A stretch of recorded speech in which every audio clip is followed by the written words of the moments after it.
Bonjour, je suis Gaël Châtelain-Berry, bienvenue sur mon podcast Happy Work, le podcast qui va vous envoyer de bonnes ondes pour aller travailler. Alors aujourd'hui, j'ai souhaité faire un épisode pour vous apprendre tout simplement à vivre le temps présent.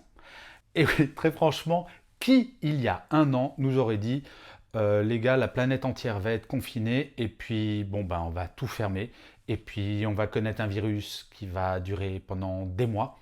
Là, nous allons fêter le premier anniversaire du Covid. Et oui, le 17 mars, c'était le grand confinement de la France. Et bien entendu, tous les autres pays du monde, quasiment, allaient nous suivre. Personne n'aurait imaginé vivre dans un film de science-fiction. Moi, de temps en temps, quand je me promène dans la rue, je me dis, non mais sérieusement, on est dans un film. À un moment, je vais me réveiller, c'est un cauchemar. On en a tous marre, il ne faut pas se mentir, c'est insupportable. Mais c'est la situation telle qu'elle est aujourd'hui. Donc, qu'est-ce que vous voulez faire?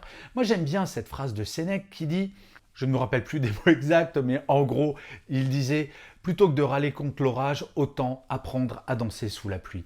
Je trouve que c'est exactement ce que nous devons vivre aujourd'hui. Apprendre à danser sous la pluie et faire du mieux qu'on puisse. Alors, vous allez me dire, oui, ok, c'est facile Châtelain-Berry, mais comment on fait? Eh bien, écoutez, c'est tout l'objet de cet épisode.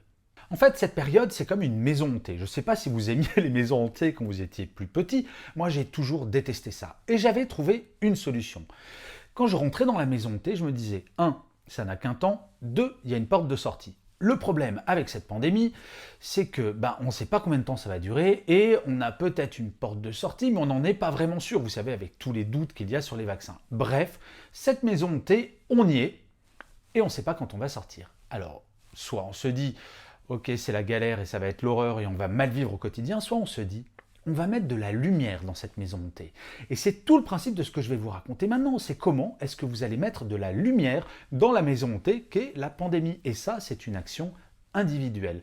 Bah oui, forcément, imaginez, vous êtes dans une maison hantée, vous marchez dedans, il fait sombre, et là, il y a un espèce de squelette qui vous tombe dessus et qui vous hurle dessus. Ça fait peur. Par contre, s'il y a de la lumière dans la maison hantée, le squelette, vous allez le voir arriver à 10 mètres, vous allez voir qu'il est en plastique et il ne pourra pas vous surprendre puisque vous l'aurez vu arriver. Eh bien, ce que l'on va faire maintenant, c'est exactement cela. Mettre de la lumière au quotidien dans nos vies. Alors, il y a deux catégories de choses à faire. Des choses très simples tout d'abord. La première, c'est de ne pas passer une seule journée sans faire quelque chose que vous aimez. Même une chose toute simple, manger un plat que vous aimez, boire un vin que vous aimez, lire un livre que vous aimez. Alors vous pouvez lire par exemple Soit un homme, ma fille, c'est un super livre, il paraît, Châtelain-Berry qui l'aurait écrit. Vous pouvez faire du sport, vous pouvez manger un pain au chocolat, bref, faites-vous un vrai plaisir en ayant conscience de le faire, en vous disant là, c'est le moment où je vais faire plaisir. Il est important de prendre conscience qu'il est possible de se faire plaisir. La deuxième chose, c'est un exemple tout simple que vous pouvez faire. Regardez dans votre liste de numéros. Je suis certain qu'il y a des personnes que vous n'avez pas appelées depuis très longtemps et quand vous y pensez, vous dites « Oh là là, mais ça serait super que je l'appelle ». Eh bien écoutez, faites-le. Et faites-le régulièrement. Une fois par semaine, dites-vous « Tiens, cette personne que je n'ai pas eue au téléphone depuis longtemps, je vais l'appeler ». Et ensuite, il y a des choses moins simples que vous pouvez faire pendant cette période. Par exemple, vous avez toujours rêvé, je ne sais pas moi, de parler espagnol, d'écrire un roman, d'apprendre à jouer du piano, de peindre. Eh bien, c'est le moment. Et oui, on a tous et toutes un tout petit peu plus de temps, on est confiné à 18h, donc vous n'allez pas me dire que c'est vos sorties au cinéma ou alors au restaurant qui vont vous occuper, et ça c'est triste. Soit on se dit, oh là là, qu'est-ce que je suis triste, je ne peux plus aller au restaurant, soit on se dit, ce temps que je n'ai plus à utiliser pour aller au restaurant, je vais l'utiliser pour faire quelque chose qui va me projeter dans l'avenir, je vais apprendre quelque chose. Et vous pouvez également, si jamais vous avez un rêve de carrière, si vous voulez vous reconvertir en fleuriste, en n'importe quoi, en coach, ce que vous voulez, c'est le moment de creuser la question. Je ne vous dis pas de le faire comme ça, en claquant des doigts, mais par contre, de commencer à aller vers l'avenir en vous disant « Mais c'est vrai, on est dans une période anxiogène, mais je ne suis pas obligé de rester bloqué dans le présent. Il faut se projeter dans l'avenir et c'est le moment pour se lancer dans ce genre de projet. » En fait, dès qu'on a des pensées négatives, on est bloqué dans le présent, voire on regarde vers le passé en se disant « Oh là là, avant c'était mieux ». Ça, c'est le principe des périodes anxiogènes.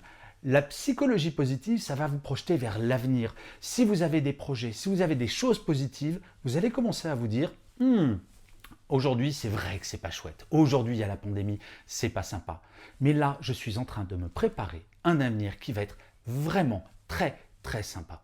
Et c'est là tout le paradoxe de vivre l'instant présent et d'essayer de faire en sorte que chaque moment de notre vie soit un moment sympathique. Le paradoxe, c'est que en vivant à fond le moment présent, on prépare l'avenir. Et oui, ce n'est pas parce qu'on vit le présent qu'on reste bloqué dans le présent. Bien au contraire, c'est en pleurant sur son sort, c'est en se disant qu'on est malheureux, c'est en se disant que la période est anxiogène, qu'elle est horrible. Tout ça, c'est vrai, mais c'est en faisant cela qu'on reste bloqué dans le présent et qu'on regarde vers le passé en se disant « c'était mieux avant ». Et ça, je vous garantis, il n'y a rien de mieux pour avoir le moral dans les chaussettes. Voilà, essayez donc de vivre dans le présent et vous verrez, moi c'est ce que je fais depuis des années, j'ai pas attendu la pandémie pour le faire et j'adore parce que j'ai plein de projets, j'ai l'impression de ne jamais m'ennuyer, d'ailleurs c'est pas qu'une impression, j'ai à peu près 10 activités en permanence. Essayez de multiplier les activités, de multiplier les kiffs que vous pouvez avoir chaque jour et vous allez voir que ça va être nettement moins compliqué de vivre cette période. Et je finirai comme d'habitude cet épisode de Happy Work par une citation. Et pour celui-ci, j'ai choisi une phrase de Gérald Deneveux qui disait « Rêver, c'est informer l'avenir ». Je vous remercie 1000 fois d'avoir regardé cet épisode de Happy Work si vous êtes sur YouTube ou de l'avoir écouté. Je vous dis rendez-vous au prochain et d'ici là, plus que jamais, prenez soin de vous.